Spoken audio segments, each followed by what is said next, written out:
नमस्कार दोस्तों, आप सभी लोगों का स्वागत है मेरे YouTube चैनल बायोलॉजी एक्स्ट्रा में।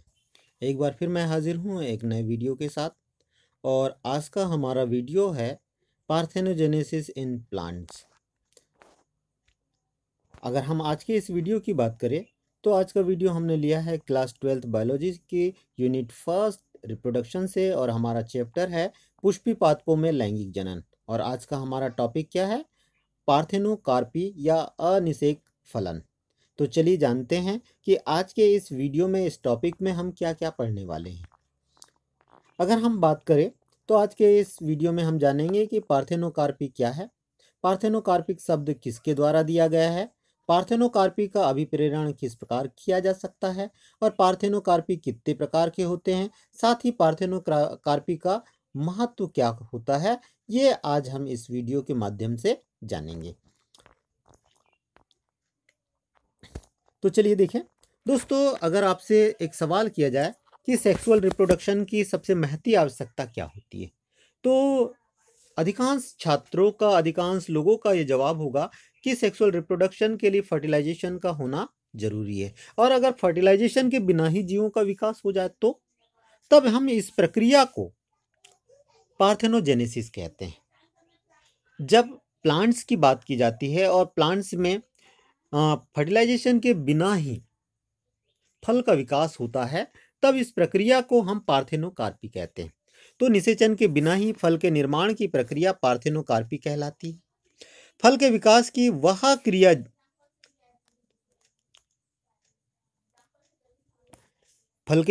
वह क्रिया जिसमें अंडाशय निषेचन की क्रिया के संपादन के बिना ही फल में परिवर्तित हो जाता है, पार्थेनोकार्पी कहलाती है, तथा ऐसे फल पार्थेनोकार्पिक फल कहलाते हैं।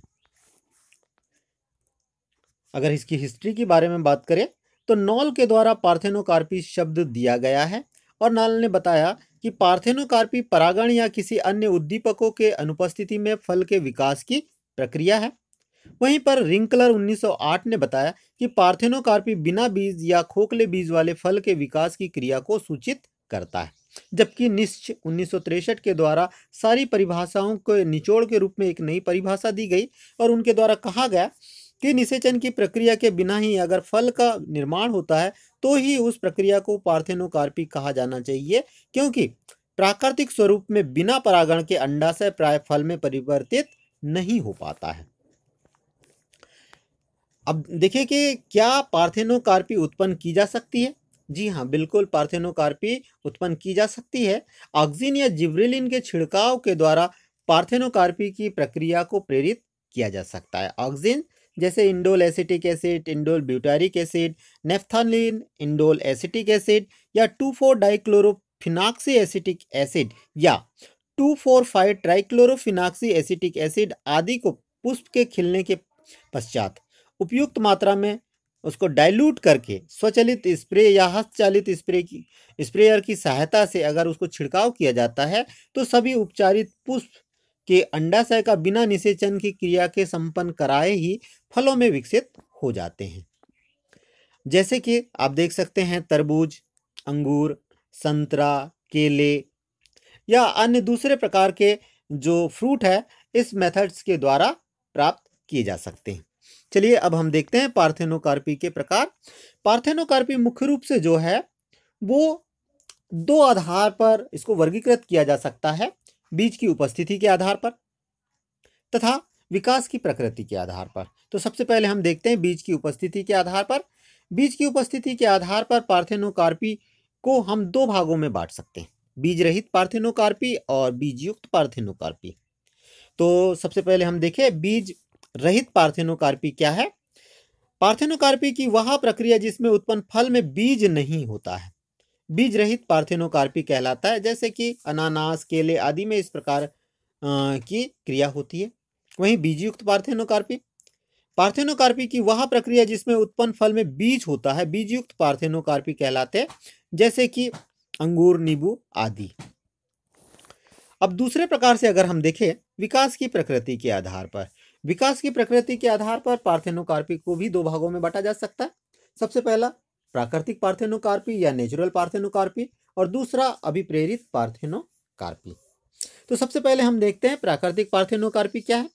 प्रकृति में हो रहे परिवर्तनों या प्राकृतिक कारकों के उतार चढ़ाव से विकसित होने वाले पार्थेनोकार्पी को प्राकृतिक पार्थेनोकार्पी फल कहा जाता है तथा यह प्रक्रिया प्राकृतिक पार्थेनोकार्पी कहलाती है। पार्थेनोकार्पी जब बिना परागण के प्राकृतिक रूप से संपन्न होती है तब हम इसे वर्धी पार्थेनोकार्पी कहते हैं। इस प्रकार की पार्थेनोकार्पी खीरा, टमाटर, अंजीर, केला, अनानास आदि में पाई जाती है।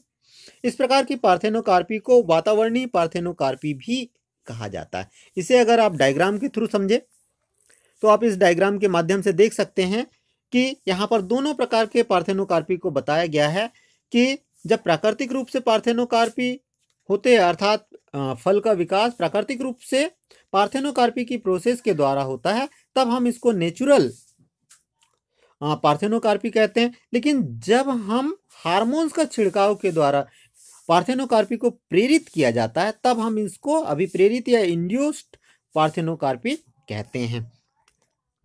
अभी दूसरा देखिए अभिप्रेरित पार्थेनोकार्पी। भाई पादप हार्मोन के प्रयोग से उत्पन्न होने वाले पार्थेनोकार्पी को अभिप्रेरित पार्थेनोकार्पी भी कहा जाता है। इसे ही हम रासायनिक पार्थेनोकार्पी भी कहते हैं। अब चलिए देखते हैं पार्थेनोकार्पी का क्या महत्व होता है। पार्थेनोकार्पी की सहायता से मांसल रसदार फलों की प्राप्ति की जा सकती है जिसकी वजह से पार्थेनोकार्पिक फल का खाद्य महत्व काफी बढ़ जाता है। दूसरा अगर हम पॉइंट की बात करें कि बीज रहित फल बीजयुक्त फलों की तुलना में उच्च कीमत पर बिकते हैं अर्थात उनका इकोनॉमिक इंपॉर्टेंस बढ़ जाता है। तीसरी चीज अभिप्रेरित पार्थेनोकार्पी से फलों के उत्पादन की मात्रा तथा निरंतर आपूर्ति की दर बढ़ाई जा सकती है। चौथा इस विधि द्वारा निर्मित फलों में गूदा अधिक मात्रा में होता है, पल्प अधिक मात्रा में होता है। और एक और फायदा देखें कि जैम, जेली, सॉस तथा पेय पदार्थों के निर्माण में प्रयुक्त होने वाले फलों के उत्पादन में यह प्रक्रिया काफी महत्वपूर्ण सिद्ध होती है। अर्थात जैम, जेली, सॉस तथा पेय पदार्थों के बनाने के लिए पार्थेनोकार्पिक फल का महत्व बढ़ जाता है क्योंकि ये मांसल तथा रसदार होते हैं। तो क्या पार्थेनोकार्पी से कोई हानि भी होती है?